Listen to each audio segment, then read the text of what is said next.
राधे मेरी स्वामिनी, मैं राधे को दास, राधे मेरी स्वामिनी, मैं राधे को दास, जन्म जन्म मोहे दीजियो,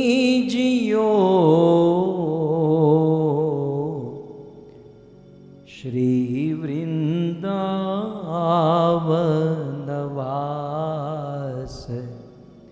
श्री वृंदावनवास।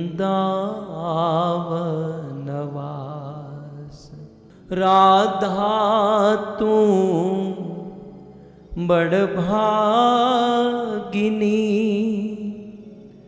कौन तपस्या कीन, तीनों लोक के नाथ है, सो तेरो वाधीन, सो तेरो वाधीन।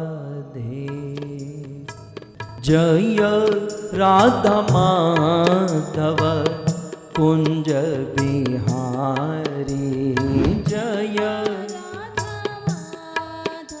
गाइए, जय राधा माधव कुंज बिहारी,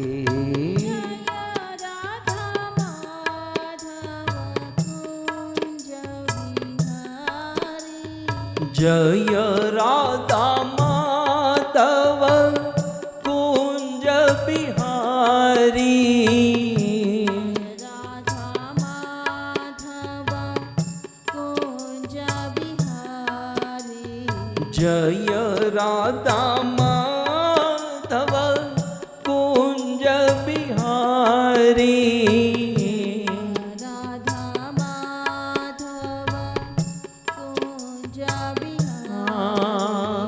गोपी जनवल्लभ गिरिवर दारी, गोपी जनवल्लभ गिरिवरधारी, गोपी जनवल्लभ गिरिवर दारी, गोपी जनवल्लभ गिरिवरधारी। जय राधा माधव कुंज बिहारी, जय राधा माधव कुंज बिहारी, यशोदानंदन ब्रज जन रंजन, यशोदानंदन व्रज जनरंजन, यशोदानंदन ब्रज जन रंजन, यशोदानंदन व्रज जनरंजन, यमुना तीर वनचारी, यमुना तीर वनचारी, यमुना तीर वनचारी, यमुना तीर वनचारी। जय राधा माधव कुंज बिहारी, जय राधा माधव कुंज बिहारी, राधे जय जय माधव दयिते गोकुल तारुणी मंडल महिते राधे जय जय माधव दयिते गोकुल तारुणी मंडल राधे जय जय माधव दयिते गोकुल तारुणी मंडल महिते जय जय माधव दयिते गोकुल तारुणी मंडल दामोदर रति वरधन वेशे दामोदर रति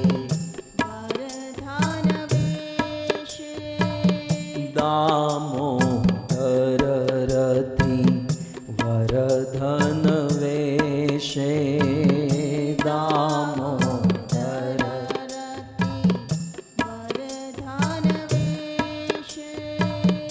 हरि निष्कुट वृंदाविपिनेशे हरि निष्कुट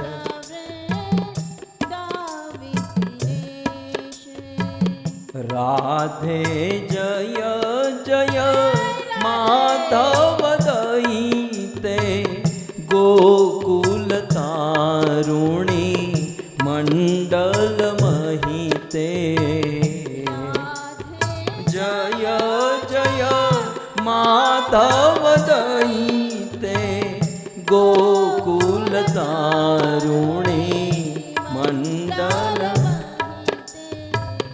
राधे जय जय माधव दयिते गोकुल तारुणी मंडल महिते जय जय माधव दयिते गोकुल तारुणी मंडल महिते मेरो राधा रमण गिरिधारी गिरिधारी श्याम बनवारी मेरो राधा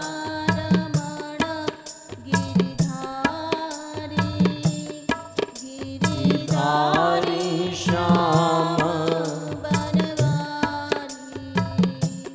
मेरो राधा रमण गिरिधारी मेरो राधा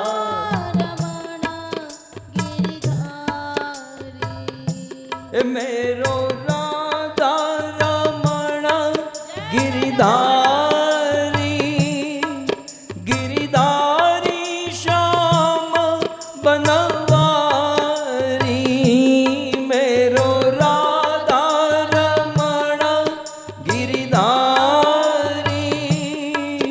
गिरिधारी श्याम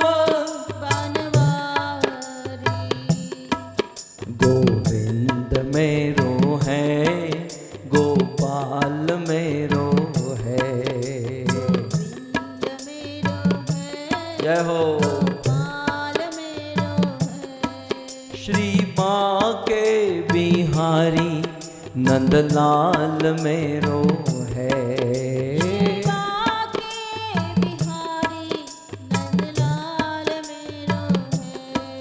श्री बांके बिहारी नंदलाल मेरो है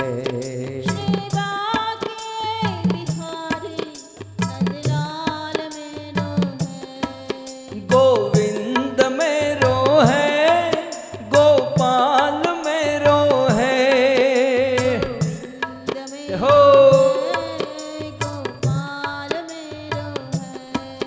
गो गोविंद मेरो है, गोपाल मेरो है। गोविंद मेरो है, गोपाल मेरो है। हरे कृष्णा कृष्णा कृष्णा हरे हरे, हरे राम राम राम हरे हरे। गाइए भगवान का पवित्र नाम। कृष्ण हरे हरे, हरे राम हरे राम राम हरे हरे। हरे कृष्णा कृष्णा कृष्णा हरे हरे, हरे राम राम राम हरे हरे। कृष्ण हरे कृष्णा कृष्णा कृष्णा हरे हरे, हरे राम राम राम हरे हरे। हाँ, हरे कृष्णा कृष्णा कृष्णा हरे हरे, हरे राम राम राम हरे हरे। हो कृष्ण कृष्ण हरे हरे, हरे राम राम हरे हरे। हरे कृष्णा कृष्णा कृष्णा हरे हरे, हरे राम राम हरे हरे।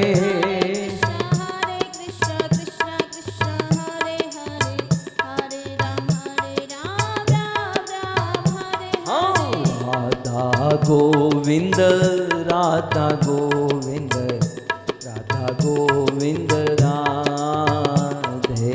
राधा गोविंद जय श्री श्री राधा गोविंद।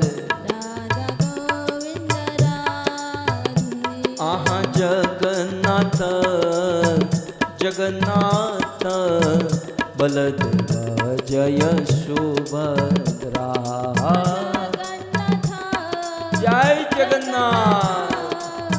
बलदेव जय सुभद्रा। हाँ, गौर निताय जय गौर निताय, गौर निताय जय गौर निताय। जय श्री गौर निताय। आहा प्रभुपाद प्रभुपाद प्रभुपाद श्रील प्रभुपाद।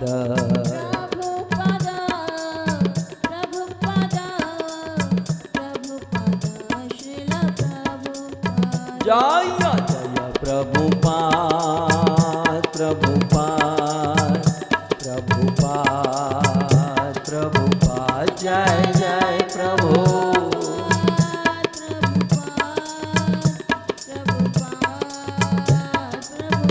निताय गौर हरि बोल हरि बोल हरि बोल हरि बोल। निताय गौर हरि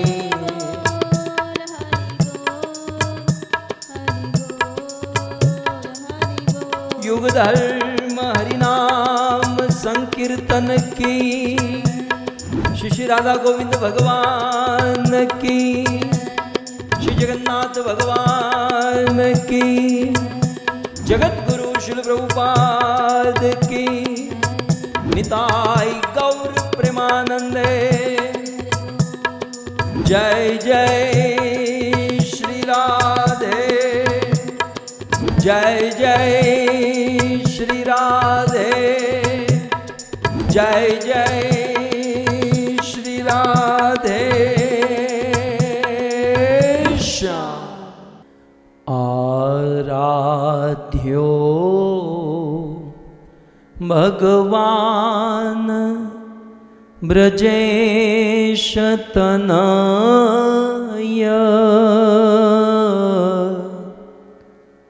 तद्धाम वृन्दावन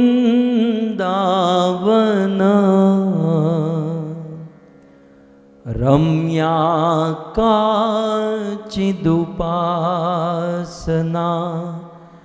व्रजबधो वर्गेणया कल्पिता श्रीमद्भागवतं प्रमाणममलम्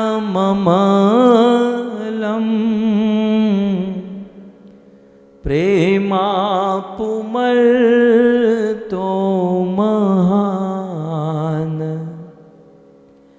श्रीचैतन्य महाप्रभुमतमिदं तत्रादरो नः पर वंशी विभूषितकरा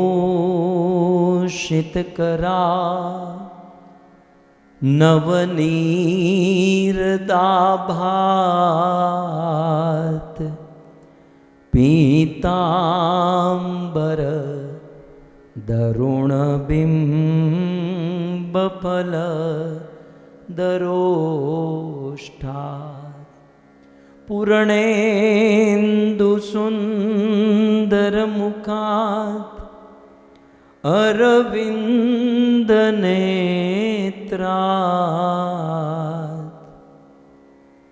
कृष्णात् परं किमपि तत्त्व अहं न जाने ब्रह्मेश्वरादिसुदुरः पहदारविन्द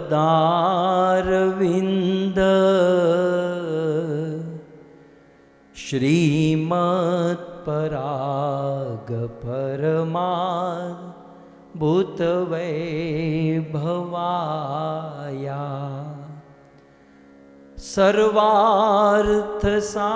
सर्वार्थसाररसवर श्रीकृपार्द्रदृष्टे तस्या नमोस्तु वृषभानुभुवो महीम्ने करारविन्दे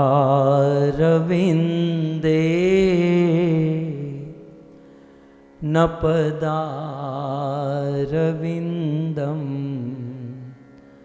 मुखारविन्दे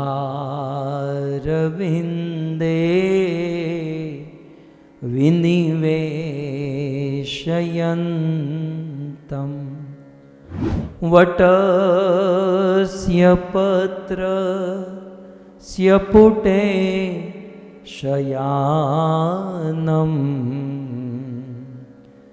बालं मुकुन्दं मनसा स्मरामि। ॐ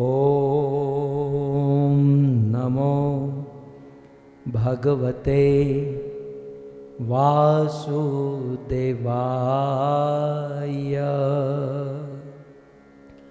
ॐ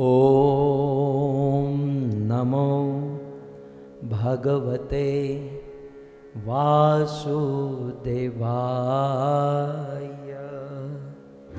ॐ नमो भगवते वासुदेवाय।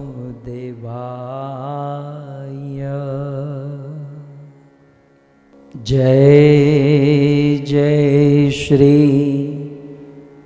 राधारमण जय जय नवल किशोर जय गोपी चित्तचोर प्रभु जय जय माखन चोर जय जय माखन चोर। श्री कृष्णचंद्र भगवान की, श्रीमती राधा रानी की, जगत गुरु शिल प्रभुपाद की। उपस्थित भगवत कथा अनुरागी पधारे हुए भक्त वृंद, इस सभा को परम सुशोभित करने वाले हमारे अंतर्राष्ट्रीय कृष्ण भावनामृत संघ इस्कॉन के वरिष्ठ भक्तगण, दूर दूर से, देश विदेश से, फेसबुक, यूट्यूब आदि के माध्यम से बड़ी भारी मात्रा में इस कथा का श्रवण करने वाले समस्त श्रोतागण एवं आप सभी भक्तों का हार्दिक स्वागत एवं आप सबके चरणों में हमारा प्रणाम। कली काले नाम रूपे कृष्ण अवतार। कली काले नाम रूपे कृष्ण अवतार। नाम हैते हय सर्व जगत निस्तार। नाम हैते हय सर्व जगत निस्तार।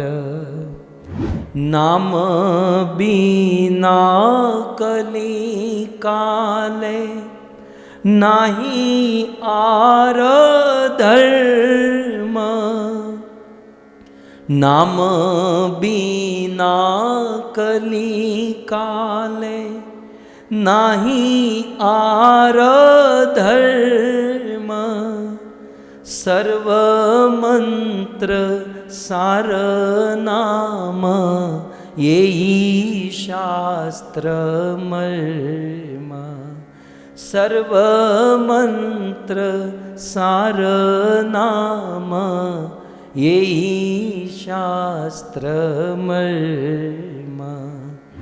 कली काले नाम रूपे कृष्ण अवतार।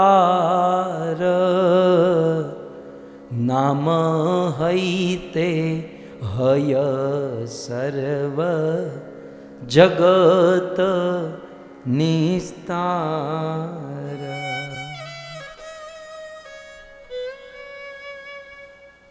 श्री चैतन्य महाप्रभु कहते हैं कि भाई सतयुग में भगवान नरसिंह देव प्रकट हुए, त्रेता युग में भगवान रामचंद्र प्रकट हुए, द्वापर युग में भगवान कृष्ण प्रकट हुए, तो वही राम, वही कृष्ण कलयुग में किस रूप में प्रकट हुए?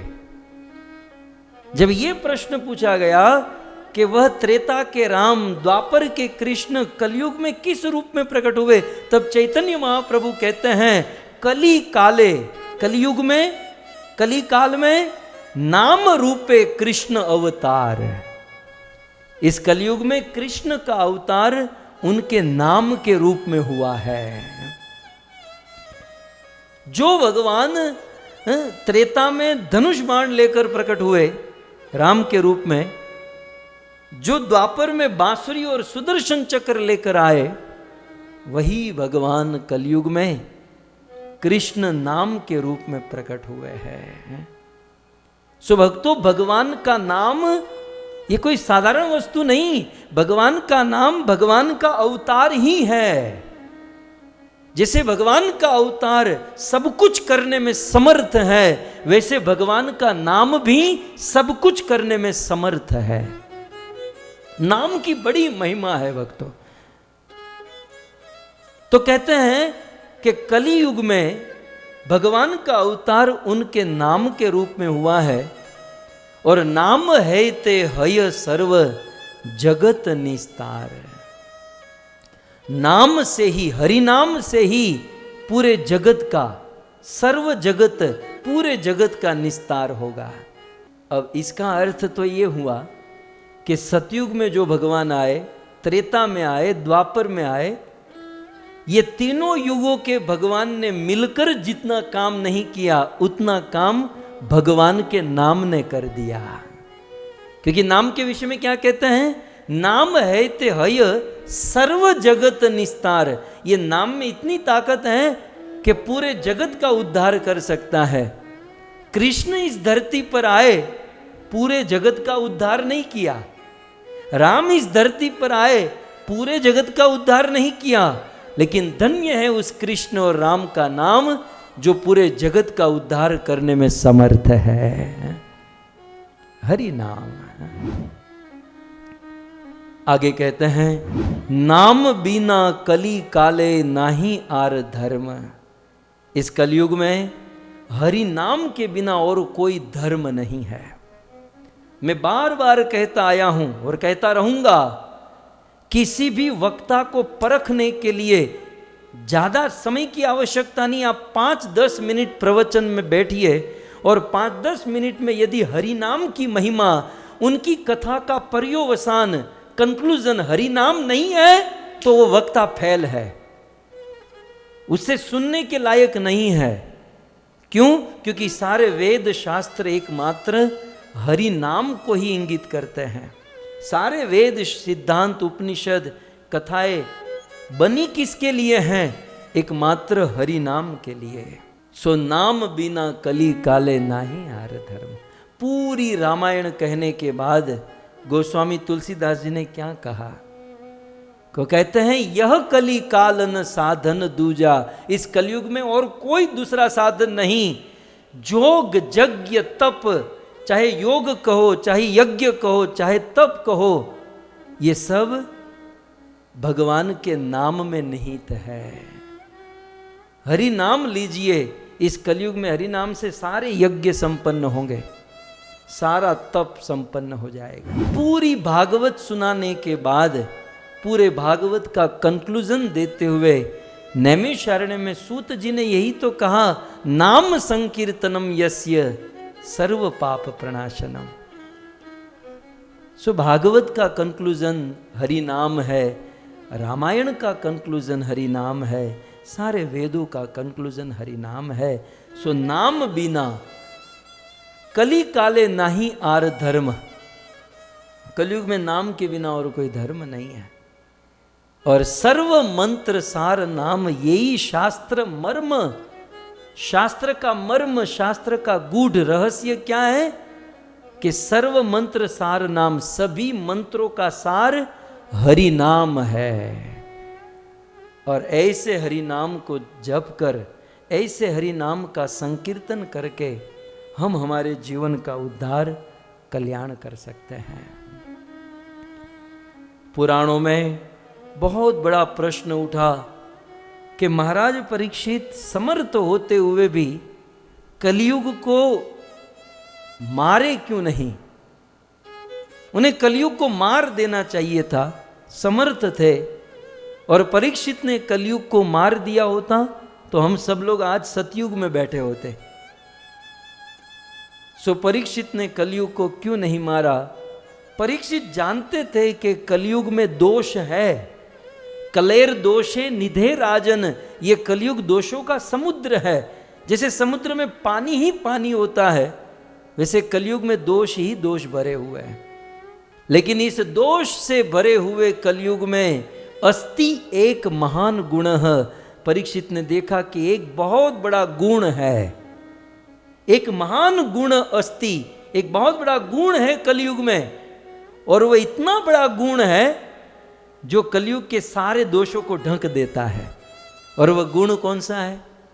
वह गुण सतयुग में हजारों लाखों वर्षों तक ध्यान करने पर जो भगवान की प्राप्ति नहीं हो सकती थी, त्रेता में अनेकों यज्ञ करने के बाद जो भगवान नहीं मिल सकते थे, द्वापर में करोड़ों करोड़ों रुपये खर्च करने के बाद भी जिस भगवान कृष्ण की प्राप्ति नहीं हो पाती थी, वही परम दुर्लभ भगवान इस कलयुग में मात्र उनका नाम लेने से प्राप्त हो जाते हैं।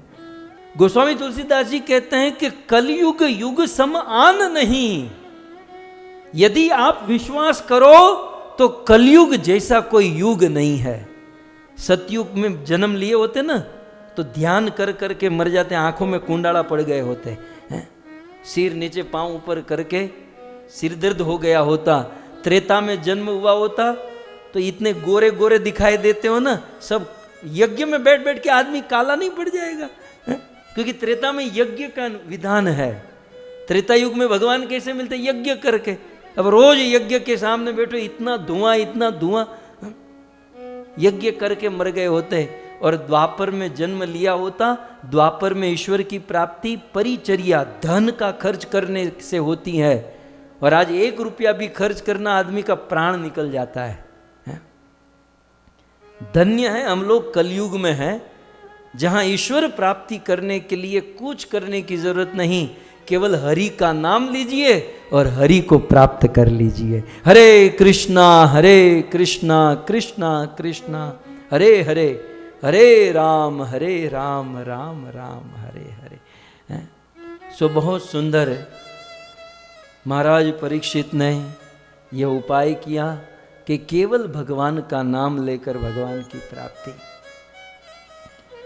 परंतु यहां तक तो समझ में आता है कि कलयुग में हरि का नाम लेना चाहिए। प्रायः अन्य संप्रदाय, अन्य मतों में भी लोग इतना तो जानते ही हैं कि हरि नाम, कलयुग केवल नाम आधारा। लेकिन गड़बड़ कहां करते हैं? कौन सा नाम है? पता नहीं कहां कहां से कोई नया नया नाम लेकर आते हैं। तो प्रश्न यहां पर यह खड़ा हुआ कि भाई कलयुग में केवल हरि नाम से उद्धार होगा, तो कौन सा नाम? हरि के 1000 नाम, कृष्ण के करोड़ नाम। तो ब्रह्मांड पुराण में, अब यहां तो प्रमाण के अलावा कोई बात ही नहीं होती। ब्रह्मांड पुराण में रोमहर्षण सूत ने वेदव्यास मुनि को पूछा। क्या पूछा? स्क्रीन पर आप देख सकते हैं। ये रोमहर्षण सूत के मुख से निकला हुआ श्लोक है जो वेदव्यास मुनि को पूछ रहे हैं। वो कहते हैं, यत्वया कीर्तितं नाथ हरि नामेति संगितं मंत्रं ब्रह्मपदं सिद्धि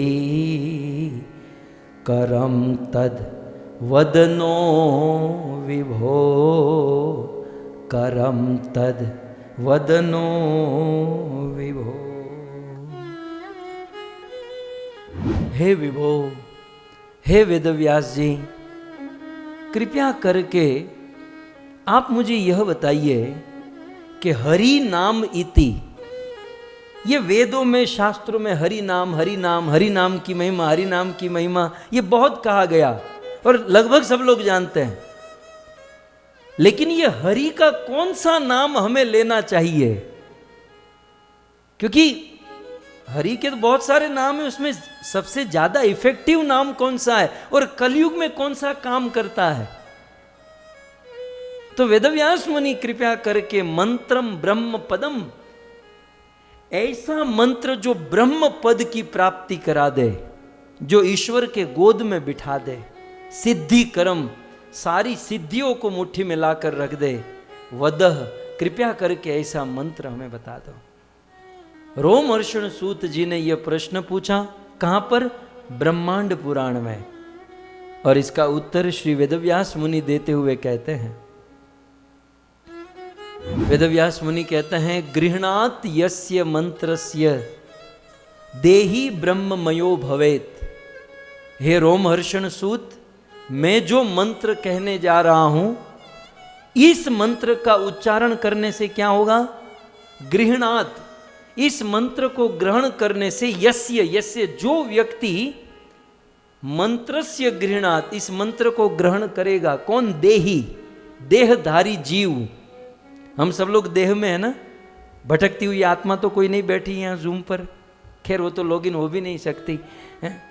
देही मतलब हमें देह मिला है, देहधारी जीव, यस्य मंत्रस्य, उस मंत्र को गृहणात ग्रहण करेगा तो ब्रह्ममयो भवेत, वो ब्रह्ममय हो जाएगा, ईश्वरमय हो जाएगा, कृष्णमय हो जाएगा। और फिर सद्य पुतः, समझने वाली बात है, पूत माने पवित्र, वो पवित्र हो जाएगा। कैसे? बोले सद्य, तुरंत ही पवित्र हो जाएगा। यहां मंत्र का नाम उच्चारण किया और यहां वो पवित्र हो गया। तब मानो पूछा जाए बहुत बड़ा पापी होगा तो, बहुत वो दारू बारू बोतल बोतल बहुत पीता है, शराब बराब का नशा करता है और इतना बड़ा पापी होगा तो यहां लिखे हैं सूरा माने शराब, सुरापो अपी, शराब पीने वाला भी, मतलब कितना भी बड़ा गंजेड़ी हो, नशेड़ी हो, कितना भी बड़ा पापी क्यों न हो, सर्व सिद्धि युतो भवेत। मैं जो मंत्र बताने जा रहा हूं, इस मंत्र का उच्चारण करेंगे तो सर्व सिद्धि को प्राप्त हो जाएंगे। तद अहम ते विधास्यामि महाभागवतो हासी। रोमहर्षण सूत कहते हैं तो आप मुझे क्यों सुना रहे हैं? बोले क्योंकि तुम महाभागवत हो, तुम लायक हो, तुम पात्र हो, इसलिए मैं तुम्हें सुना रहा हूं। खैर वो तो पात्र थे, उनको मिल गया, यहां तो पात्र नहीं है फिर भी हमको मिल रहा है।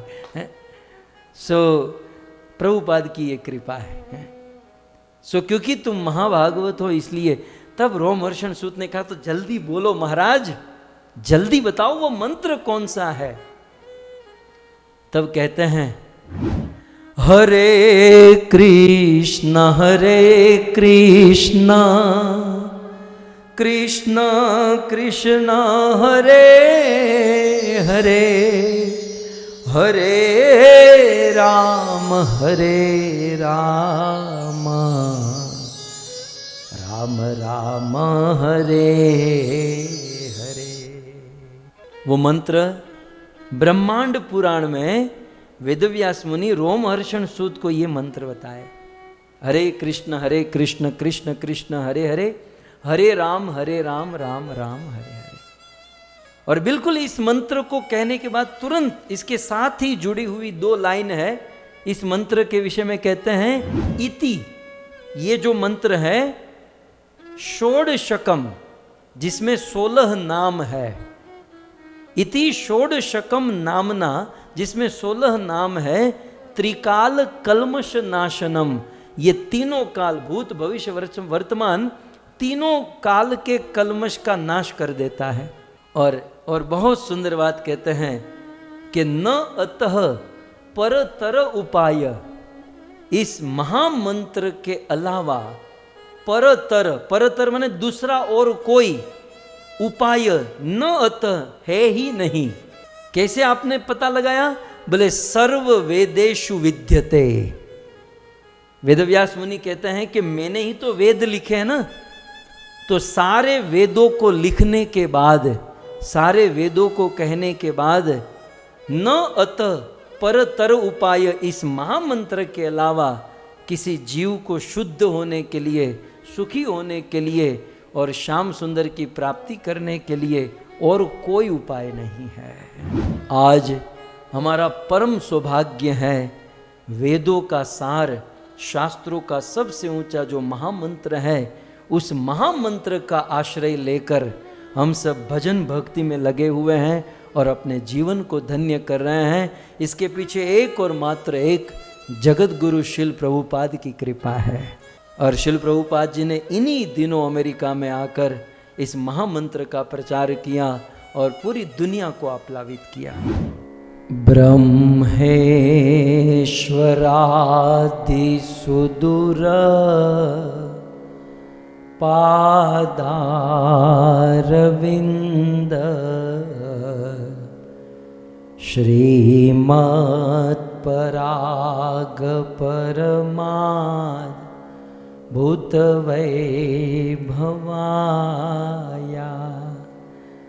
ब्रह्मे, राधा रानी की महिमा, ब्रह्मेश्वरादिसुदूर पादारविन्द श्रीमत्परागपरमाद् भूतवैभवाया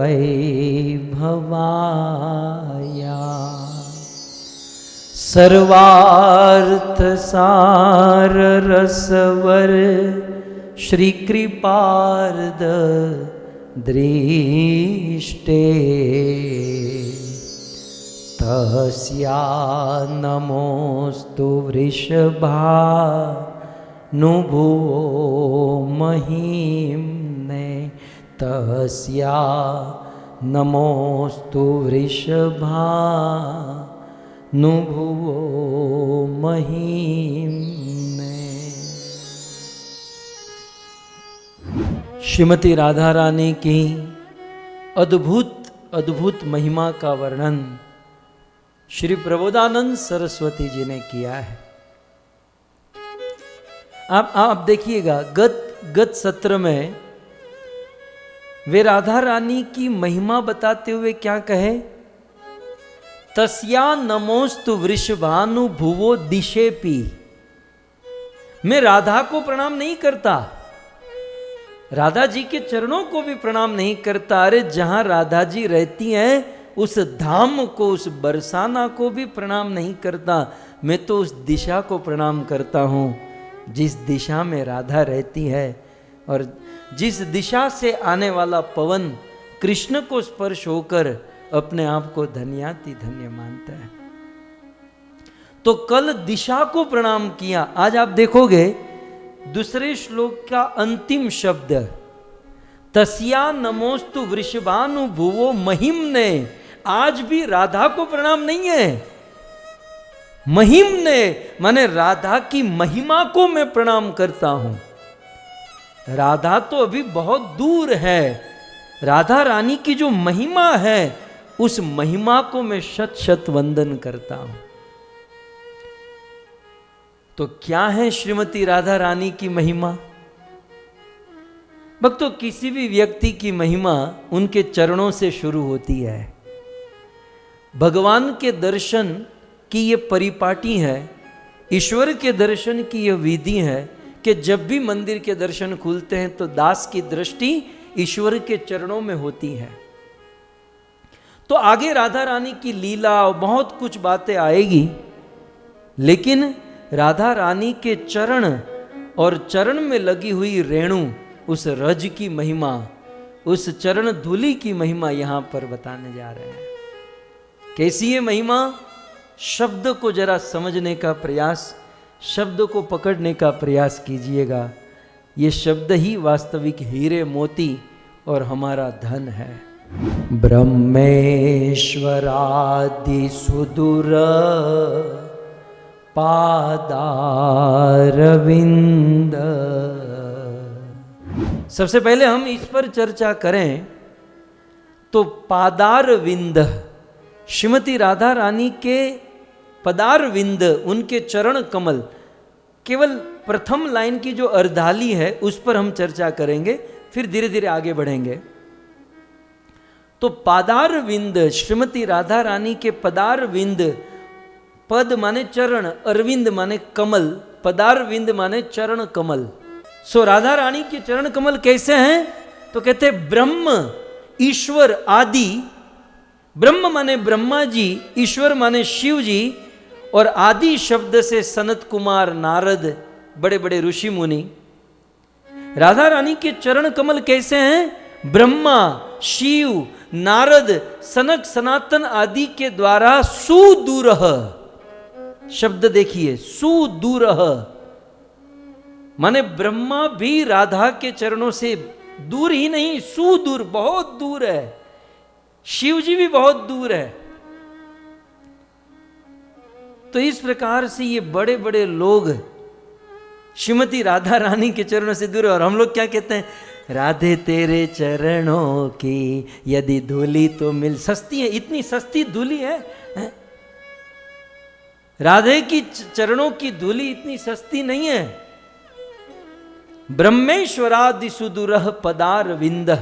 ये धूल तो अभी दूर की बात है, राधा के चरण भी उनसे बहुत दूर है, सुदूर है। यद्यपि ब्रह्मा, शिव, सनक, सनातन, नारद ये सब लोग बड़े महान हैं, और इतने महान हैं कि इन्होंने भगवान कृष्ण के चरणों को अपने चित्त में स्थिर कर लिया है। ये हमारी तरह नहीं है कोरे कोरे सूखे खाली हैं। शिव जी ने कृष्ण के चरणों को अपने चित्त में स्थिर कर दिया, नारद ने स्थिर कर दिया, ब्रह्मा ने, सनक ने, इन सब ने कृष्ण के चरणों को अपने चित्त में बसा लिया है। तो प्रश्न होगा कैसे? आचार्यगण टीका में लिखते हैं भक्ति के द्वारा, क्योंकि भक्तियां माम अभिजानाति। शिव, सनक, सनातन, ब्रह्मा, नारद आदि ने भक्ति के द्वारा कृष्ण के चरणों को अपने चित्त में स्थिर कर दिया है। अब निरंतर कृष्ण का चरण इन लोगों के हृदय में है, मतलब निरंतर कृष्ण के चरणों का हृदय में ध्यान करते हैं। अब इन बड़े बड़े लोगों ने कृष्ण के चरणों को अपने हृदय में स्थिर करके रात दिन कृष्ण के चरणों का ध्यान कर रहे हैं, लेकिन फिर भी कृष्ण के चरणों को समझ नहीं पाए। अब जब ये बड़े बड़े लोग कृष्ण के चरणों को अपने चित्त में बिठाकर रात दिन उसका ध्यान करते हैं, फिर भी कृष्ण के चरण को समझ नहीं पाए, तो राधा के चरण तो कितने दूर पड़ेंगे। राधा रानी के चरण तो इससे बहुत दूर पड़ेंगे, बहुत दूर हो जाएंगे। अब हमने हमारे चित्त में डॉलर को बिठा रखा है, रुपये पैसे को बिठा रखा है, हमारी तो यहां कहीं कोई पहुंच ही नहीं है। ये तो उन लोगों की बात हो रही है। इसलिए शुरुआत देखिए, ब्रह्मा की बात, शिव जी की बात, नारद, सनक, सनातन आदि की बात है कि निरंतर भक्ति के द्वारा कृष्ण के चरणों को अपने चित्त में स्थिर करके उस कृष्ण के चरणों का रात दिन ध्यान करते हैं, लेकिन फिर भी उसे समझ नहीं पाते। तो राधा रानी के चरण कैसे समझ पाएंगे? तो श्री राधा जी के चरणों को समझना, राधा रानी के चरणों को प्राप्त करना, ये बहुत कठिन है। क्यों? क्योंकि राधा रानी के चरणों की बहुत बड़ी महिमा है। क्या महिमा है? राधा रानी के चरणों में जो धूली लगी हुई है, जो पराग रज लगी हुई है, उसकी 4 महिमा है। ये बड़े बड़े लोग राधा रानी के चरणों को प्राप्त नहीं कर सके, राधा रानी के चरणों से बहुत दूर है। ब्रह्मा, शिव आदि भी बहुत दूर है। क्यों? क्योंकि राधा जी के चरणों की 4 महिमा प्रथम लाइन के दूसरी अर्धाली में, श्रीमत् पराग परमाद भूत वैभवाया, श्रीमत् पराग परमाद भूत वैभवाया। राधा रानी के चरणों की महिमा क्या है? बोले श्रीमत। पहली महिमा है श्रीमत पराग। राधा रानी के चरणों में श्रीमत पराग। दूसरी महिमा है परम पराग। ये पराग शब्द सबके साथ लगेगा। पराग माने जैसे कमल में पराग रज होती है, वैसे राधा रानी चरण कमल है, उनका चरण कमल के समान है, और उस चरण कमल में जो रज लगी, जो धूली लगी हुई है, उसे पराग कहते हैं। तो राधा जी के चरणों में जो रज है, पहली महिमा है श्रीमत पराग, दूसरी महिमा है परम पराग, तीसरी महिमा है अद्भुत पराग, और चौथी महिमा है वैभवाया पराग। राधा जी के चरणों में जो रज है, जो धूली है, जो रेणु है, इसकी 4 महिमा है। आइए, सबसे पहली महिमा श्रीमत पराग। ब्रह्मा, शिव, सनक, सनातन, नारद के लिए भी राधा के चरण दूर पड़ते हैं। क्यों? क्योंकि वो राधा जी के चरणों की प्रथम महिमा श्री से युक्त है। मतलब राधा जी के चरणों की रज में श्री जी का वास है। श्री माने लक्ष्मी। हम और आप रात दिन जिस लक्ष्मी के पीछे पागल होकर पड़े हैं, लेकिन वो लक्ष्मी राधा रानी के चरणों की रज में बैठी हुई है। इसलिए यहां पर कहते हैं श्रीमत पराग।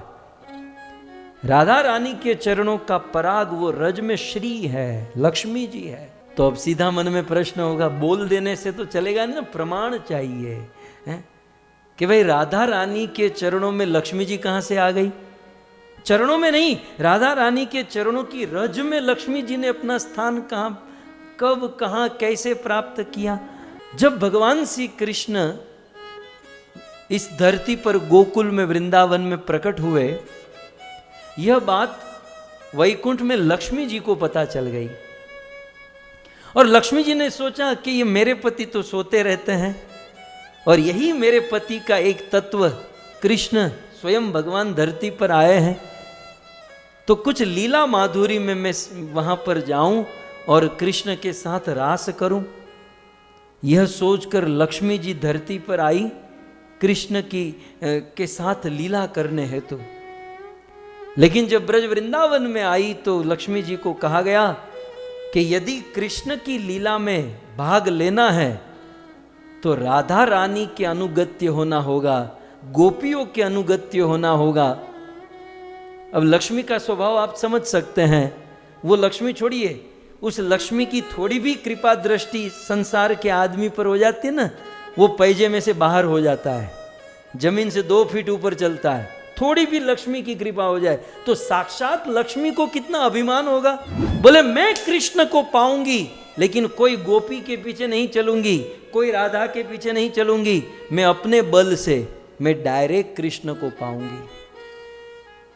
और साक्षात लक्ष्मी देवी डायरेक्ट कृष्ण को पाने के लिए तप करने लगी, लेकिन काम नहीं बना। और फिर एक दिन लक्ष्मी जी गोपियों के पास गई और लक्ष्मी जी ने गोपियों का सौभाग्य देखा। श्रीमद् भागवत 10वें स्कंद 47 अध्याय 60 नंबर का श्लोक आपके सामने स्क्रीन पर रखूं। लक्ष्मी जी ने क्या देखा? अद्भुत। लक्ष्मी जी ने देखा कि इन गोपियों को जो सौभाग्य मिला है, ब्रज की व्रजांगनाओं को, हैं, व्रजवल्ली नाम व्रज की गोपियों को जो सौभाग्य मिला है, अरे वो सौभाग्य तो किसी को नहीं मिला। नायम श्रियोंग उतान तरते प्रसाद स्वर्योषिताम नलिन गंधरुचाम कुतोन्या रासोत्सवेस्य भुजदंडग्रहीत कंठ लब्धासि शाम्य उदगात् व्रजवल्लभीना।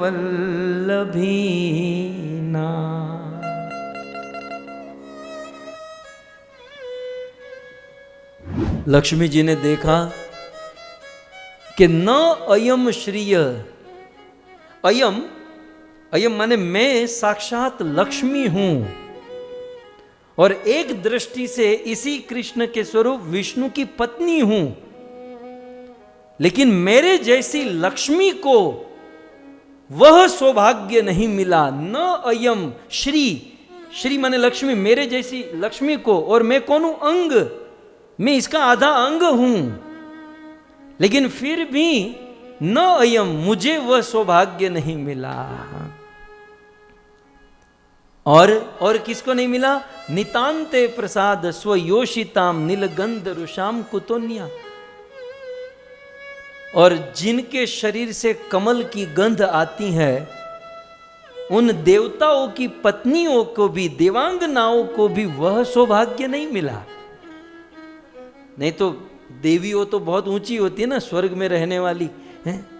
बोले स्वर्ग में रहने वाली देवांगनाओं के शरीर से सुंदर कमल की सुगंध आती है, लेकिन उन देवांगनाओं को जो सौभाग्य नहीं मिला, मैं आधा अंग हूं इसका, लेकिन मुझ लक्ष्मी को वो सौभाग्य नहीं मिला। कौन सा सौभाग्य? दूसरी लाइन में लिखा है रासोत्सवे, बोले रास लीला में भुजदंड ग्रहीत कंठ, भगवान अपने भुजा से गोपी के कंठ पर हाथ रखते थे, गोपी के गले पर हाथ रखते थे और सुंदर उस रास लीला में क्रीड़ा लीला करते थे।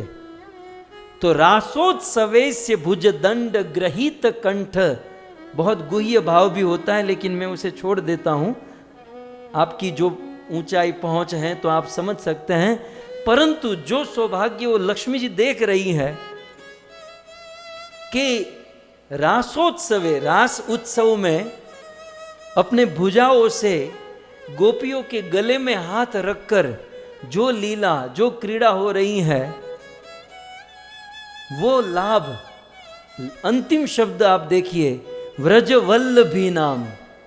व्रजवल्लभी माने व्रज में रहने वाली व्रजांगनाओं को जो लाभ मिला, मुझ लक्ष्मी को नहीं मिला, दिवांगनाओं को नहीं मिला, अन्य किसी को नहीं मिला। तब लक्ष्मी जी मन में सोचती हैं कि यार इसका कारण क्या है, हम लोगों में कमी क्या है, क्योंकि देखने में देवी या बुरी तो है नहीं शरीर से इसमें, क्योंकि ये श्लोक में कहा गया सुगंध आती है और मैं लक्ष्मी आधा अंग हूं इसका। तो लक्ष्मी जी खोजने लगी कि कमी कहां है, प्रॉब्लम कहां है। तो फिर एक आचार्य ने श्लोक में लिखा, आप टीका में देख सकते हैं। ये सब ये हम जो कथा बोलते हैं तो इसी संस्कृत को तोड़ जोड़ कर आपको बताते हैं। मैं आपके सामने इसलिए रख रहा हूं, कितनी मेहनत होती है आप देखिए। फिर क्या, फिर लक्ष्मी जी खोजने लगी और खोजते हुए गम्यते तत्र गतियापि, लक्ष्मी जी उस स्थान पर पहुंची जहां गोपियां और श्रीमती राधा रानी सब लोग उपस्थित थे। और फिर कहते हैं तासाम अपि तत्कदम्ब चूड़ामणि स्वामिनी पदार रेणु दानम मूर्धनि दृष्टम।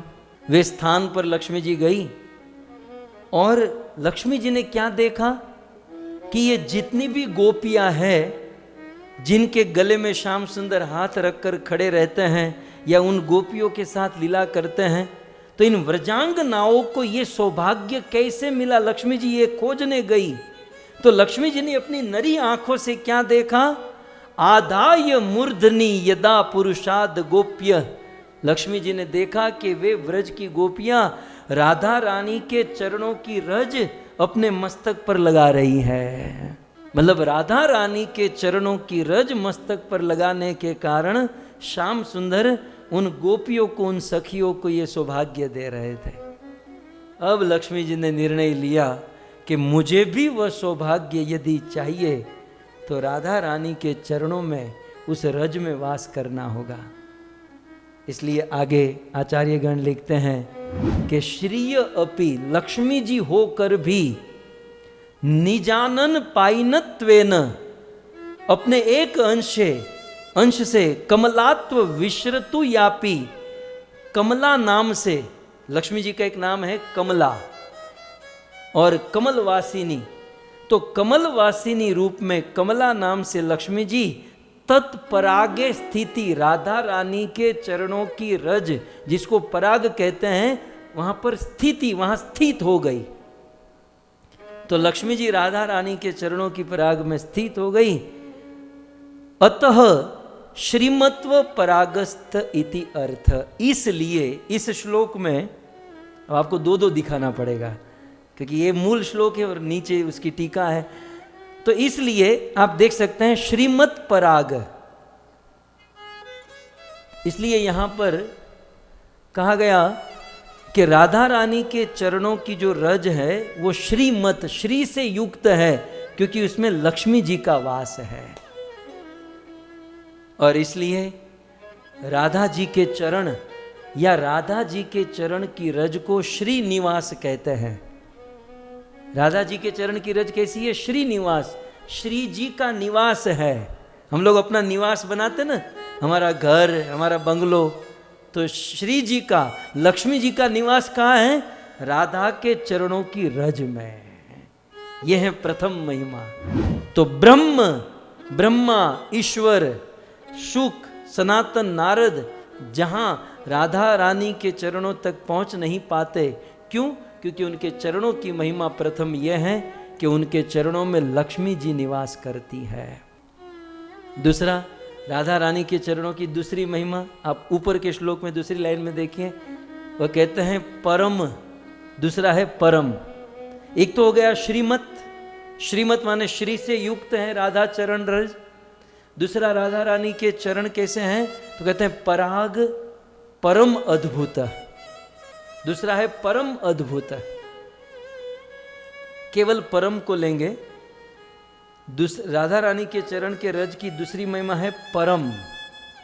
परम माने जिसको प्राप्त करना कठिन, मुश्किल, जो बहुत दूर है, जो बहुत दुरूह है। देखिए, राधा रानी के चरण और उसके रज की महिमा तो दूर की बात है, उसको थोड़ा दूर रखिए। लेकिन राधा जी के चरणों की रज को गोपियां, सखियां अपने मस्तक पर लगाती, उन गोपियों की महिमा सुनिए। राधा जी के चरण व रज तो दूर है, उन गोपियों की महिमा पद्म पुराण में ब्रह्मा जी कहते हैं। आप नीचे देख सकते हैं, ये पद्म पुराण का श्लोक है। इस पद्म पुराण में ब्रह्मा जी कहते हैं। अब आपको ये पता होना चाहिए, ऊपर जो श्लोक है हम बोल रहे हैं परम शब्द पर। श्रीमत तो हो गया, श्रीमत पराग हो गया, अब परम पराग के ऊपर बोल रहे हैं परम। ठीक है, सो परम की महिमा क्या है? राधा चरण और उनकी रज तो दूर है, लेकिन राधा के चरण की रज जो अपने मस्तक पर लगाती हैं, ऐसी गोपियां, ऐसी सखियां, उन सखियों के विषय में ब्रह्मा जी ने पद्म पुराण में कहा 60 वर्ष सहस्त्राणी, 60,000 वर्ष तक मया तप्तम तपः सुरा। ब्रह्मा कहते हैं मैं 60,000 वर्ष तक तपस्या किया। 60 वर्ष सहस्त्राणी मया तप्तम तपः सुरा। 60,000 वर्ष तक मैं तपस्या किया। किसके लिए? भक्त्या नंद व्रज स्त्रीणाम, नंद बाबा के गोकुल में रहने वाली जो गोपियां हैं, जो सखियां हैं, उन गोपियों के पाद रेणु पलब्धय, उन गोपियों की चरण प्राप्त करने के लिए मैं 60,000 वर्ष तपस्या किया। जब साधारण गोपियों और सखियों की चरण रज प्राप्त करने के लिए ब्रह्मा ने 60,000 वर्ष तपस्या की, तो गोपियों के भी आराध्य राधा रानी के चरण रज को प्राप्त करने के लिए कितने लाखों वर्ष की तपस्या करनी पड़ेगी, आप यहां से अंदाजा लगा सकते हैं। इसलिए कहते हैं परम, राधा जी के चरण की रज जो है वो परम है। श्रीमद् भागवत के 10वें स्कंद के 14वें अध्याय के 34वें श्लोक में गोपियों की चरण रज से अभिषेक प्राप्त करने वाला जन्म बहुत सौभाग्यशाली, भूरी भाग, बड़भागी माना गया। श्रीमद् भागवत जी का ये वचन आप श्लोक में देख सकते हैं। तद भूरी भाग, उस व्यक्ति का भाग्य भूरी, भूरी हम कहते हैं भूरी भूरी धन्यवाद, मतलब अच्छा, बहुत बड़ा धन्यवाद। तो भूरी माने बड़ा, तद भूरी भाग, उस आदमी का भाग्य बहुत भूरी है, बहुत बड़ा है। फिर भले जन्म कीमट, फिर भले किसी भी प्रकार का जन्म क्यों न हो, कीट पतंग, पशु पक्षी, किसी भी प्रकार का जन्म क्यों न हो, फिर भी वह भूरी भाग, वो बहुत महाभाग्यशाली है, बड़भागी है। कौन? यद गोकुलेपि कतमांगरी रजोभिषेकम, जो गोकुल की गोपियों के चरणों की रज से अपना अभिषेक करता है, वो बड़भागी है। राधा तो अभी दूर है, राधा की रज जो अपने मस्तक पर लगाती है, उन गोपियों की बात हो रही है। तो उन गोपियों की, उन सखियों की चरण रज को जो अपने मस्तक पर लगाकर अभिषेक करता है, वो तदभूरी भाग, वो बहुत बड़ा भाग्यशाली व्यक्ति है। क्योंकि जिन गोपियों का जीवन ही श्याम सुंदर है। और अंत में बहुत सुंदर कहा, आप दूसरी लाइन के अंत में देख सकते हैं, त्वद्यापि यत पद रज श्रुति मृग्यमेव, उन गोपियों की चरण की रज श्रुतियां खोज रही है। श्रुति स्मृति पुराण वेद शास्त्र मूर्तिमान होकर खोज रहे हैं, कहां मिलेगी वो रज? किसकी? सखियों की, गोपियों की रज। तो जब उन गोपियों की, सखियों की रज, चरणों की रज इतनी महत्वपूर्ण कि वेद और श्रुतियां भी उसे खोजती हैं, तो राधा रानी के चरणों की रज के विषय में क्या कहना है? राधा रानी के चरणों की रज कितनी दुर्लभ मानी जाएगी। तो ये है दूसरी महिमा, वो है परम। अब आइए राधा जी के चरणों के रज की तीसरी महिमा है अद्भुत। राधा जी के चरणों की रज कैसी है? अद्भुत। किसके लिए? गोपियों के लिए। गोपियों के लिए राधा चरण रेणु अद्भुत हैं। किस प्रकार से अद्भुत हैं? नीचे श्लोक में देखिए, गोपी दृष्टा याद अद्भुत। गोपियां देखती हैं कि राधा जी के चरण की रज अद्भुत हैं कि त्वम अहो सौभाग्यम कृष्णो अपि एवं इति। क्यों? क्योंकि राधा चरण रज कृष्ण भी खोजते हैं, कृष्ण भी आतुर रहते हैं कि राधा के चरण की रज मुझे कब मिलेगी, मुझे कैसे मिलेगी। यह है श्रीमती राधा रानी के रज की महिमा। और चौथी बात कहते हैं वैभवाया। वैभव माने आभूषण। श्रीमती राधा रानी के चरणों की रज जो है वो आभूषण है, वो वैभव है। देखो साधारण लोगों का आभूषण हो ना तो बात समझ में भी आती है, लेकिन राधा रानी के चरणों की रेणु, चरण रज कृष्ण अपना आभूषण मानते हैं। कृष्ण अपना जब वो सर पर लगाते हैं तो अपना आभूषण, अपना सौभाग्य मानते हैं। पुराणों में वर्णन है कि एक बार भगवान श्री कृष्ण ने देखा कि परिपूर्णतमः साक्षात मैं परिपूर्ण हूं, मुझे कुछ घट नहीं रहा है, मुझे कोई कमी नहीं है, लेकिन फिर भी मुझे असंतोष क्यों हो रहा है? मतलब मेरे पास कोई उपलब्धि ऐसी नहीं है कि कुछ न हो, लेकिन फिर भी मन में कुछ कमी लग रही है। तब भगवान श्री कृष्ण ने सारे वेदों को बुलाया, सारे वेद शास्त्र मूर्तिमंत रूप में प्रकट हुए। कृष्ण ने वेदों को कहा, बताओ मुझे क्या घट रहा है? परिपूर्णतम हूं, ईश्वर हूं, लेकिन फिर भी कुछ घट रहा है। तब सारे वेद बोल पड़े। पहले तो भागवत बोला। भागवत जी ने कहा, रहु गणेत तपसा न याति न च इज्या न गृह प्रणात्वा विना महत पाद रजोभिषेक। महत भक्त, शुद्ध भक्तों के चरणों की रज से जब तक अभिषेक नहीं करेंगे तब तक वो कमी है, वो ओछब जो है वो दूर नहीं होगी। चैतन्य चरितामृत भी बोला, भक्त पद जल आर भक्त पद धूल भक्त भुक्त अवशेष तीन महाबल। भक्त के चरण की रज ही महाबल है प्रभु। ठाकुर भक्ति विनोद बोले, शुद्ध भगत चरण रेणु भजन अनुकूल। और वहां गोस्वामी जी भी बोल दिए, बंद गुरु पद पदम परागा सुरुचि सुबास सहज अनुरागा। सो कुल मिलाकर सारे वेदों ने कहा कि आपको आपके शुद्ध भक्त की चरण रज जो है वो घट रही है। तब अब सारे वेदों को कहा, ठीक है अब आप लौट जाओ। अब भगवान श्री कृष्ण अपने मन में सोचने लगे कि मैं अब मेरा शुद्ध भक्त कौन है जिसकी चरण रज में मेरे मस्तक पर लगाऊं और मेरी कमी को पूरा करूं। कृष्ण खोजते खोजते अंत में निर्णय लिए, राधा रानी से बड़ा भक्त इस भूमंडल में और कोई नहीं है।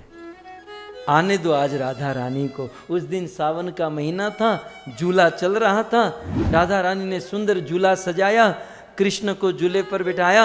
राधा रानी कृष्ण को झुला रही है।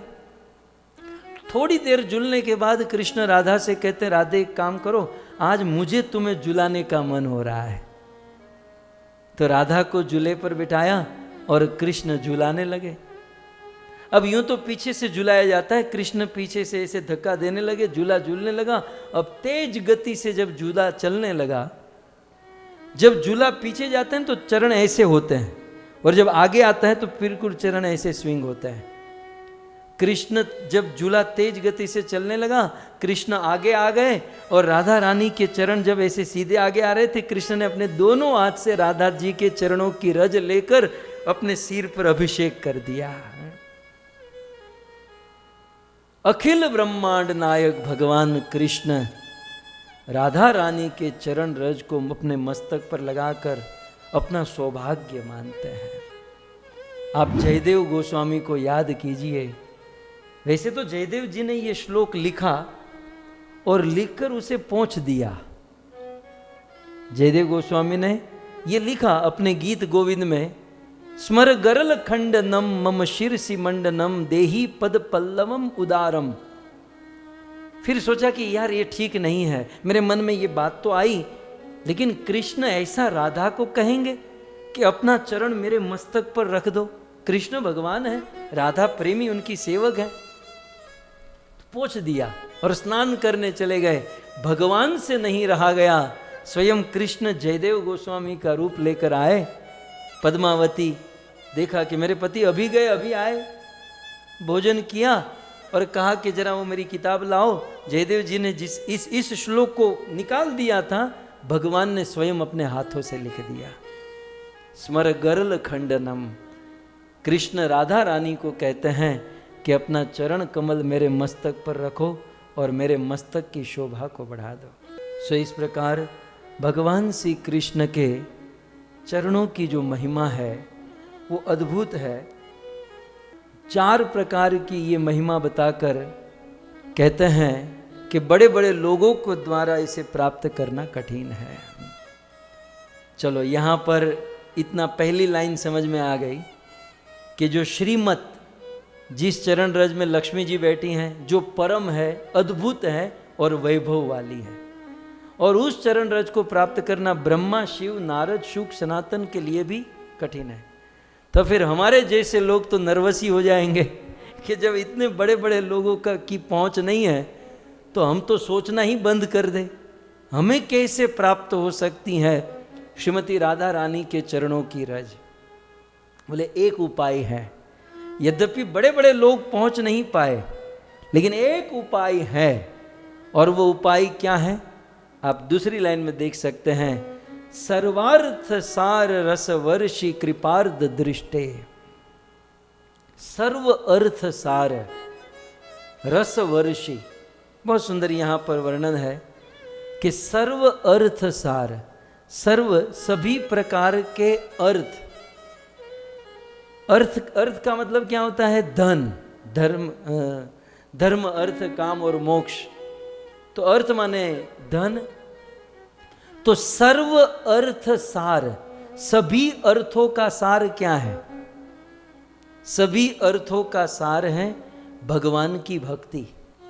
भोग से लेकर मोक्ष तक सभी पुरुषार्थों का एकमात्र सार है और वो है भगवान की भक्ति। आप लोग अपने जीवन में अनेकों अनुभव किए होंगे और बहुत बहुत अनुभव करने के बाद हम सब इस कंक्लूजन पर आज नहीं तो कल पहुंचते हैं कि भाई इस दुनिया में एकमात्र सार भगवान की भक्ति है। भक्ति जितना सुख और आनंद और कहीं नहीं है। इसलिए कहते हैं सर्वार्थ सार, सभी अर्थों का सार क्या है? बोले वो है रस। सर्व अर्थ सार क्या है? बोले रस। कौन सा रस? भक्ति रस। और भक्ति रस में भी कौन सा रस? भक्ति में भी बहुत सारे रस है ना, शांत, दास्य, साख्य, वात्सल्य। तो यहां पर रस माने माधुर्य रस। तो सर्व अर्थ सार, सभी अर्थों का सार भक्ति है और भक्ति का रस जो है वो है माधुर्य रस। और माधुर्य रस की वर्षी माने वर्षा हो जाए, माधुर्य रस की वृष्टि हो जाए, माधुर्य रस का यदि धोध हम पर बरस जाए तो हमें राधा रानी के चरणों की रज मिल सकती है। तो सर्व अर्थ सार रस वर्षी, सभी अर्थों का सार माधुर्य रस की वर्षा हो तब काम हो सकता है। अच्छा, माधुर्य रस की वृष्टि कब होगी? जब राधा रानी की कृपा होगी। आप श्लोक को आगे देखते जाइए। रस वर्षी के बाद क्या है? कृपा। तो ये रस की वर्षा कब होगी? जब राधा की कृपा होगी। अच्छा, राधा की कृपा कब होगी? राधा रानी की कृपा कब होगी? तो कहते हैं आर्द दृष्टि होगी। जब राधा रानी की दृष्टि, आर्द माने करुणामयी, जब दृष्टि होगी तब उनकी कृपा होगी। अच्छा, राधा रानी की आर्द दृष्टि कब होगी? उसकी भी तो राह देखनी होगी भाई, करुणामय दृष्टि कब होगी? तो बोले जब हम उनको शरणागत हो जाएंगे। यदि हम पूर्ण रूप से सर्वतोभावेन राधा रानी को शरणागत हो जाए तो उनकी दृष्टि आर्द होगी और आर्द दृष्टि से कृपा बरसेगी और कृपा से माधुर्य का धोध बहेगा और माधुर्य के धोध में स्नान करेंगे, वह रज प्राप्त करके उस रास लीला में भाग ले पाएंगे। तो फिर आर्द दृष्टि तब होगी जब हम राधा रानी को शरणागत होंगे। और शरणागत की शुरुआत कहां से होती है? शरणागत की शुरुआत होती है प्रणाम करने से। इसलिए क्या कहते हैं? तस्या नमोस्तु वृषभानुभुवो महीम्ने। और इसीलिए तस्या नमोस्तु, उस श्रीमती राधा रानी को मैं प्रणाम करता हूं। वृषभानुभुवो, वृषभानु नंदिनी श्रीमती राधा रानी की इस महिमा को मैं प्रणाम करता हूं। सो इस प्रकार से श्रीमती राधा रानी की महिमा तो अद्भुत है, उनके चरण और उनके चरण रज की महिमा अद्भुत है। ऐसे श्रीमती राधा रानी को समझने के लिए, उस तत्व को विनम्रता से समझने के लिए, राधा भाव, राधा प्रेम और राधा भक्ति को समझने के लिए हम सब आज यहाँ पर उपस्थित हुए हैं। राधा तत्व के विषय में बहुत भारी चर्चा गोदावरी के तट पर श्री चैतन्य महाप्रभु और राय रामानंद के बीच में हुई। श्री चैतन्य महाप्रभु संन्यास लेकर जगन्नाथपुरी में गए और जगन्नाथपुरी में जब वो जगन्नाथपुरी से दक्षिण भारत की यात्रा करने गए, जब वो दक्षिण भारत की ओर निकले तो सार्वभौम भट्टाचार्य ने कहा कि गोदावरी के तट पर राय रामानंद से अवश्य मिलिएगा। महाप्रभु तो मन में चाहते ही थे मैं मिलूंगा। और राय रामानंद से मिलन हुआ और मिलन होकर महाप्रभु ने क्या कहा, स्क्रीन पर आप देख सकते हैं। तोमार मुखे कृष्ण कथा सुनीते हयमना पुनरपि पाय जेना तोमार दर्शन। श्री चैतन्य महाप्रभु राय रामानंद से कहते हैं कि रामानंद तुम्हार मुखे, आपके मुख से कृष्ण कथा सुनीते है मन, आपके मुख से कृष्ण कथा सुनने का मन हो रहा है। तो प्रश्न होगा कि रामानंद राय के मुख से कृष्ण कथा सुनने का मन क्यों हो रहा है? क्योंकि वो शुद्ध भक्त है। चैतन्य महाप्रभु अपनी आचरित जीवेर सिखाए, अपने आचरण से हम सबको सिखा रहे हैं कि कथा सुनने की इच्छा, कथा सुनने का मन शुद्ध भक्तों के पास करना चाहिए। क्योंकि शुद्ध भक्त के मुख से जब हम कथा सुनते हैं ना, तो उस कथा का प्रभाव हमारे चित्त पर बहुत गहरा होता है। क्योंकि शुद्ध भक्त जब कथा बोलते हैं तो अपने चित्त से, अपने हृदय से बोलते हैं और हृदय से बोली गई बातें, बिल्कुल नाभि से कलेजे से बोली हुई बातें सुनने वाले के कलेजे में चली जाती हैं।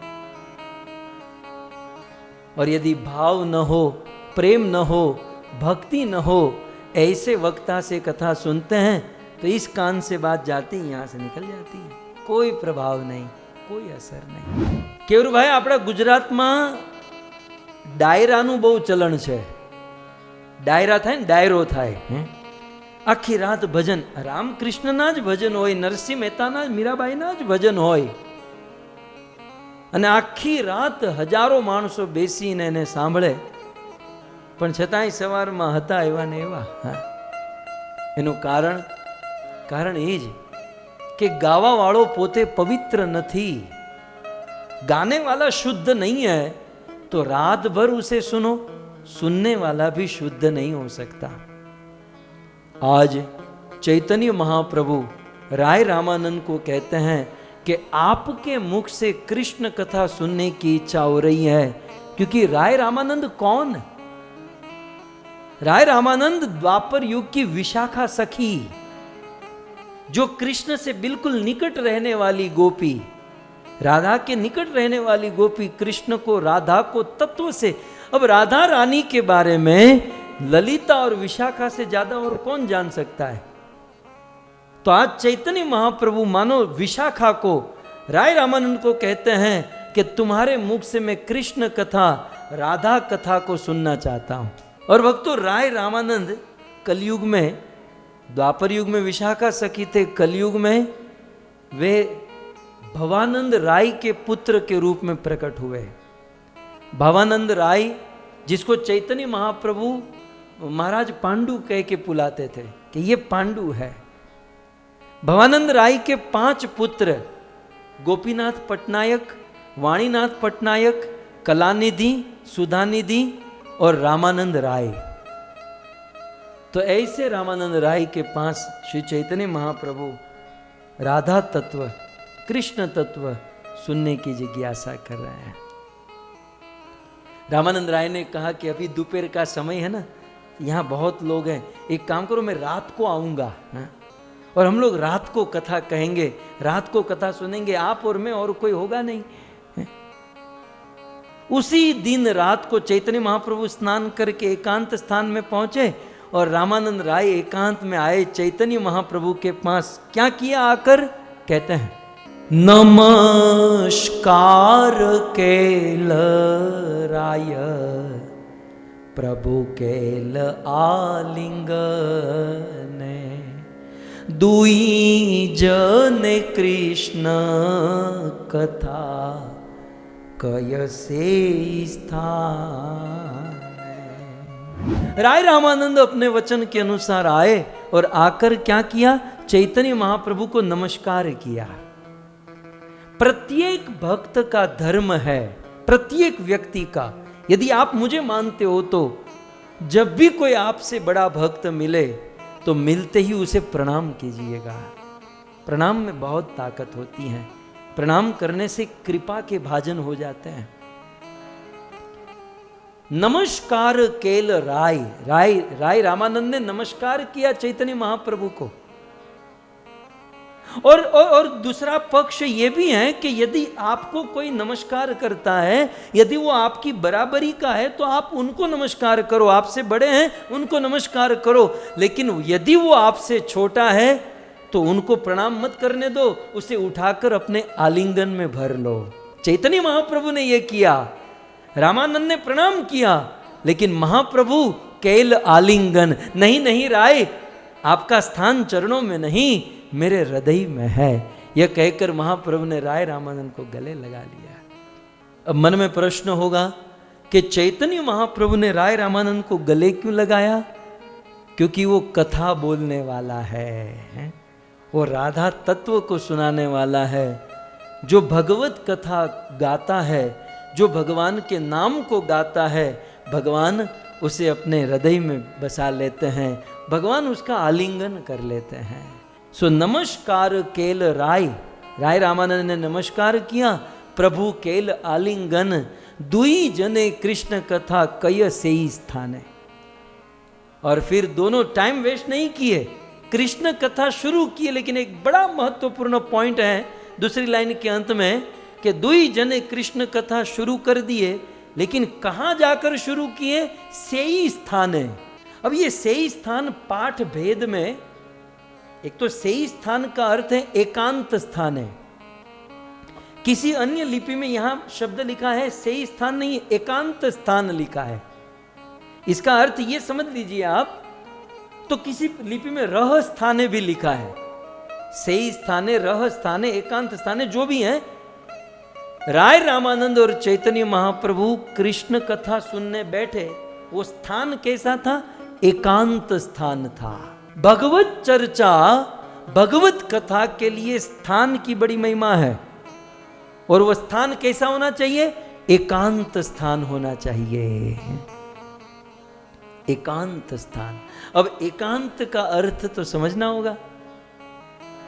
एकांत स्थान के 4 अर्थ है, और चारों अर्थ ग्रहणीय है। सबसे पहले एकांत स्थान का लोकल अर्थ, साधारण अर्थ ये होगा, एकांत माने शांत स्थान। ऐसा स्थान जहां पर बाहर का कोई आवाज न हो, बाहरी शोर शराबा न हो, एकांत स्थान।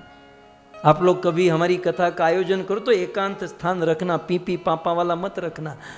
बाहर का शोर बकोर हो रहा है, बच्चे चिल्ला रहे हैं, बहुत ऊंचे तत्व को सुनने जा रहे हैं, बहुत ऊंचे धरातल पर, जिससे ऊपर महाप्रभु राय रामानंद के मुख पर हाथ रख देंगे, बस रामानंद बस, अब इससे ऊपर कुछ हो ही नहीं सकता, वहां तक कथा को पहुंचाने वाले हैं। लेकिन उसकी भूमिका क्या है? भूमिका यह है एकांत स्थान है। सो एकांत स्थान का प्रथम अर्थ है शांत स्थान, जहां बाहरी कोई शोर शराबा, कोई आवाज ना हो। एकांत स्थान का दूसरा अर्थ है सत्वगुणी स्थान। सत्वगुणी माने जहां ऑलरेडी सत्वगुण निहित है, क्योंकि कृष्ण कथा, कृष्ण कीर्तन शुद्ध सात्विक वस्तु है, और शुद्ध सत्व तक पहुंचने के लिए सत्वगुण पे तो पहुंचना होगा। तमोगुणी स्थान, रजोगुणी स्थान से शुद्ध सत्व में जाने में बड़ी कठिनाई हो जाती है। इसलिए हम सबको प्रयास करना चाहिए, जब भी भजन करे, भक्ति करे, कथा सुने, हरि नाम का जाप करे, तो सत्वगुणी स्थान पर बैठे। भगवत गीता में कृष्ण ने कहा, श्लोक आपके सामने, कृष्ण गीता के 14वें अध्याय के 17वें श्लोक में कहते हैं कि हे अर्जुन, सत्व संजायते ज्ञानम रजसो लोभ एवच। रजोगुणी स्थान होगा, और रजोगुणी स्थान में बैठकर कथा बोलने वाला और सुनने वाला दोनों में लोभ होगा। रजोगुण से लोभ होता है, प्रमाद मोह तमसा, और तमोगुणी स्थान से नींद आती है, आलस्य होती है। लेकिन जहां सत्व गुण होगा तो क्या कहते हैं? सत्व संजायते ज्ञानम। जायते माने प्रकट होना, संजायते माने सम्यक रूप से प्रकट होना। जहां सत्व गुण होगा वहां पूर्ण रूप से कंप्लीटली ज्ञान प्रकट होगा। इसलिए सत्व गुण स्थान में बैठकर कथा सुने, भक्ति करे, भजन करे, या कृष्ण के नाम का चैंटिंग जाप आदि करे, सत्वगुणी स्थान पर बैठकर। जीवन भर सत्वगुणी स्थान पर आप बैठेंगे ना, तो कमाल क्या होगा? इसके बाद वाले श्लोक भगवत गीता 14वां अध्याय 18वें नंबर के श्लोक में कृष्ण कहते हैं कि ऊर्ध्वम गच्छन्ति सत्वस्था। अर्जुन, सत्वगुण में जो रहता है ना, वो ऊर्ध्वम गच्छन्ति, वो वैकुंठ की ओर गति करता है। और मध्य तिष्ठन्ति राजसा, और जो रजोगुणी स्थान पर बैठता है वो मध्य, वो इसी संसार में फंस जाता है। और जगन्न गुण वृत्ति स्था अधो गच्छन्ति तामसा, और जो तमोगुण में आकर पाप आदि करता है वो नरक में चला जाता है। सो कुल मिलाकर पॉइंट ये था, दुई जने कृष्ण कथा कय से ही स्थान है। माने एकांत स्थान के प्रथम अर्थ है कि शांत जगह। एकांत स्थान पर महाप्रभु राय रामानंद बैठे, उसका दूसरा अर्थ है सत्वगुणी स्थान। अब आइए, इसका तीसरा अर्थ है, एकांत स्थान का तीसरा अर्थ है अकेले अकेले भजन करना। एकांत माने अकेले में भजन करना। एक बात समझ लीजिए, अकेले में भजन करने की भी आदत होनी चाहिए। ईश्वर न करे, लेकिन कहीं जेल में फंस गए तो, और वहां कहेंगे संकीर्तन, तो हम थोड़ी आएंगे वहां संकीर्तन देने। ईश्वर भाई जीवन है, कहीं भी एकांत में चले गए, एकांत में भी भजन करने की आदत। बहुत वर्ष पूर्व गरुड़ पुराण का एक श्लोक हमने पढ़ा था, ताजा हो रहा है। एकांतिक भक्त, एकांत में रहने की क्या महिमा है, थोड़ा ध्यान से सुनिएगा। गरुड़ पुराण में लिखा है, ब्राह्मणा नाम सहस। पहले तो ब्राह्मण कितने पवित्र होते हैं, सबसे ज्यादा पवित्र तो ब्राह्मण होते हैं। तो गरुड़ पुराण में लिखा है कि ब्राह्मणा नाम सहस्त्रेभ्य सत्र याजी विशिष्यते। सहस्त्रेभ्य, हजारों ब्राह्मणों में, हजारों ब्राह्मण एक बाजू बिठा दो, लेकिन उस 1000 ब्राह्मण की बराबरी सत्र याजी, यज्ञ करने वाला ब्राह्मण महान होता है। सो ब्राह्मणा नाम सहस्त्रेभ्य, सहस्त्र ब्राह्मणों से सत्र याजी, यज्ञ करने वाला ब्राह्मण उत्तम होता है। ठीक है, अब आगे कहते हैं सत्र याजी सहस्त्रेभ्य, ऐसे यज्ञ करने वाले हजारों ब्राह्मणों में सर्व वेदांत पारग, जो सभी वेदांतों को जानता है, शास्त्रों को जानता है, वो हजारों यज्ञ करने वाले से एक ब्राह्मण उत्तम है जो वेद और शास्त्र को जानता है। सर्व वेदांत वित कोटिया, सभी वेदों को जानने वाले करोड़ों करोड़ों ब्राह्मणों में से विष्णु भक्त विशिष्यते, एक विष्णु का भक्त उत्तम है। समझ में आ रहा है?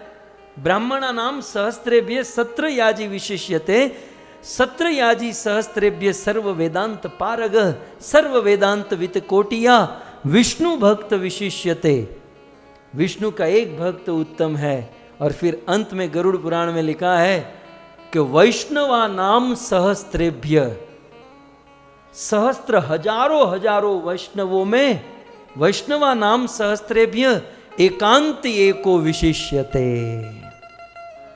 जो एकांत में रहकर भजन करता है वह हजारों वैष्णवों में भी उत्तम माना गया है। क्योंकि भक्तों, एकांत नहीं है तो मतलब कुछ गड़बड़ है, हैं? भगवान दत्तात्रेय ने 24 गुरु बनाए ना, उनमें से एक वो कुंवारी कन्या, आपको याद है ना? एक कुंवारी कन्या थी, माँ बाप ने कहकर रखा था 2-5 को कि हमारी कन्या जवान है, कोई लड़का हो तो जरा दिखा देना। माँ बाप बाहर गए थे और लड़के वाले लड़की देखने आ गए। बेचारी लड़की घर के काम कर रही थी, आए, उनका स्वागत। अब उनको कुछ गर्म दूध पिलाना था और दूध पिलाने के लिए मसाला थोड़ा पीसना था, और यदि मसाले पीसने की आवाज़ मेहमान को आ जाए तो सोचेंगे ये घर वाले कैसे हैं कि कम से कम इतनी चीज़ भी रेडी नहीं रखते। तो वो कन्या किचन में जाकर मसाला पीसने लगी, लेकिन हाथों में 4-5 चूड़ियाँ थी और चूड़ियों की आवाज़ आने लगी। उन्होंने एक चूड़ी निकाल दी, फिर भी आवाज़ आ रही थी, दूसरी चूड़ी निकाली, फिर भी आवाज़, तीसरी निकाली, फिर भी आवाज़, लास्ट में एक चूड़ी बची, आवाज़ आना बंद हो गया, काम हो गया, मेहमान खुश। वहाँ से भगवान दत्तात्रेय निकले, उन्होंने ये दृश्य देखा, कुंवारी कन्या को गुरु बना लिया। बोले 4 लोग साथ में हो गए तो बर्तन की आवाज़ आएगी, तू ऐसा है, तू ऐसा है। 3 भी साथ में रहेंगे तो भी आवाज़, 2 भी रहेंगे तो भी आवाज़, लेकिन एक अकेला होगा तो कोई आवाज़ नहीं। एकांत में भजन हो सकता है, एकांती एको विशिष्यते। तो इस प्रकार से रह स्थाने आप देख सकते हैं कि वो लेकर गए, रह स्थाने माने एकांत स्थान में लेकर गए। अब यहाँ पर कलयुग में, अब कलयुग चल रहा है ना, थोड़ा सा इस चीज़ को हमें समझना होगा कि उस कुंवारी कन्या ने अपनी सारी चूड़ियाँ निकाल दी, तो सारी चूड़ियाँ तो वही निकालती हैं जो विधवा होती हैं। और भक्तों, हमारी भक्ति विधवा नहीं होनी चाहिए, हमारी भक्ति सौभाग्यवती होनी चाहिए। इसलिए हम यदि एकांत में बैठें तो हमारी पर्सनालिटी कुछ ऐसी है कि एकांत में रहने से हमें नींद आ जाएगी। अब देखो, इतने सारे लोग साथ में बैठे हैं, अभी आपने देखा ना स्क्रीन पे, इतने सारे लोग साथ में बैठे, इसमें कोई सो नहीं रहा है। इसमें कोई सोएगा भी तो बाजू में ऐसा चिमटा काट के जगा देगा कि भाई जगो, हाँ। लेकिन अकेला बंदा होगा तो सो भी जाएगा, वीडियो ऑफ भी कर देगा। तो कलयुग में जो है ये एकांतिक का सिद्धांत किसी अन्य जगह पर, लेकिन भजन करने के लिए भक्तों का सहारा आवश्यक है। इसलिए एकांत का चौथा अर्थ समझिए ध्यान से, और यह सबसे महत्वपूर्ण अर्थ है। एकांत माने क्या? एकांत का अर्थ है एक में ही जिसका अंत हो उसे एकांत कहते हैं। फिर से, एक में ही जिसका अंत हो उसे एकांत कहते हैं। फिर हजारों लोग क्यों न बैठे हो? नैमिषारण्य में 88,000 लोग बैठे थे, फिर भी एकांत था। हमारे इस्कॉन में रोज सुबह मंगला आरती में फिर जप करने बैठते हैं तो सैकड़ों लोग एक साथ होते हैं, फिर भी एकांत है। अभी मेरे सामने जूम, यूट्यूब, फेसबुक पर हजारों लोग बैठे हैं, फिर भी एकांत हैं। क्यों? क्योंकि हमारा अंत जो है एक में हो रहा है। हजारों भक्त एक साथ बैठे हो लेकिन सबका लक्ष्य एक हो तो वह एकांत है। लेकिन दो लोग एक साथ बैठे हो और किसी को कुछ और देखना है, किसी को कुछ और सुनना है, तो वह एकांत नहीं है। एकांत माने लोग कितने भी हो यह प्रॉब्लम नहीं है, लेकिन लक्ष्य एक होना चाहिए। हजारों लोग हो लेकिन लक्ष्य एक हो तो वो एकांत है। और ऐसा एकांत प्रिय है, ऐसे एकांत में हमें बैठकर भजन करना चाहिए। तो एकांत में भी दो चीज मैं आपको कहूंगा कि हजारों लोग हो लेकिन सबका लक्ष्य एक हो तो एकांत है। और साथ ही साथ और प्योरीफाई करूं तो सबका लक्ष्य एक हो लेकिन कार्य भी एक हो। अभी देखो, हम सब लोग कथा सुन रहे हैं, ठीक है, लेकिन यहां कुछ लोग हरि नाम जप करने लगे तो वो एकांत नहीं होगा, वो दोकांत हो जाएगा। क्योंकि कुछ लोग कथा सुने, कुछ हरि नाम में जुड़ गए। तो वास्तविक एकांत यह है कि लक्ष्य भी एक, कार्य भी एक। नैमिषारण्य के ऋषि मुनि 88,000 थे लेकिन लक्ष्य कृष्ण था और कार्य कथा सुनना था, एकांत। जब मंदिरों में जप करने बैठे, लक्ष्य कृष्ण है और कार्य हरि नाम जप, तो हरि नाम जप, एकांत। हमारा लक्ष्य राधा प्रेम है और कार्य एक है, भगवत कथा, एकांत। लेकिन कार्य भिन्न हो गया, लक्ष्य भिन्न हो गया तो वो एकांत नहीं है। वहां 88,000 लोग होते हुए भी एकांत है, और हमारे घर में 2 लोग होंगे, किसी को कुछ और देखना होगा, किसी को कुछ और खाना होगा, वह एकांत नहीं है। सो कहने का अर्थ यह है, श्री चैतन्य महाप्रभु राय रामानंद को एकांत स्थान में लेकर गए और एकांत में बैठकर श्री चैतन्य महाप्रभु जिज्ञासा करते हैं। कल ये जिज्ञासा प्रारंभ करेंगे और राधा तत्व की परम चरम सीमा पर पहुंचने का प्रयास करेंगे। और हम कर भी क्या सकते हैं, तो हम विनम्र प्रयास करेंगे, जितना समझ में आए राधाष्टमी के इस अवसर को हम मनाते हुए अपने जीवन को धन्य करेंगे। आप सभी भक्त बहुत धैर्य से इस कथा को सुन रहे हो और कल खा पी कर आइएगा। कल दिमाग पर बहुत जोर आने वाला है, क्योंकि ये जो हमने पाठ मांडा है ये कोई साधारण कथा नहीं है, इसमें बहुत सारी बात आएगी।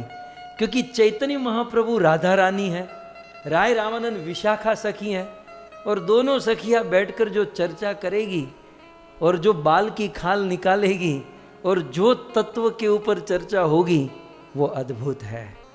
तो इस अद्भुत संवाद को हम सब सुनकर जीवन को धन्य करेंगे। आप सभी भक्तों का धन्यवाद, बड़े धैर्य से कथा का श्रवण किया। जय जयकार के साथ, जोर से, उच्च स्वर से जय जयकार के साथ हम आज के सत्र को विराम करें। ग्रंथराज श्रीमद् भागवतम महापुराण की, श्री कृष्णचंद्र भगवान की, श्रीमती राधा रानी की, जगत गुरु श्रील प्रभुपाद की, निताय गौर प्रेमानंदे। जय जय श्री राधे, जय जय श्री राधे, जय जय श्री राधे श्याम।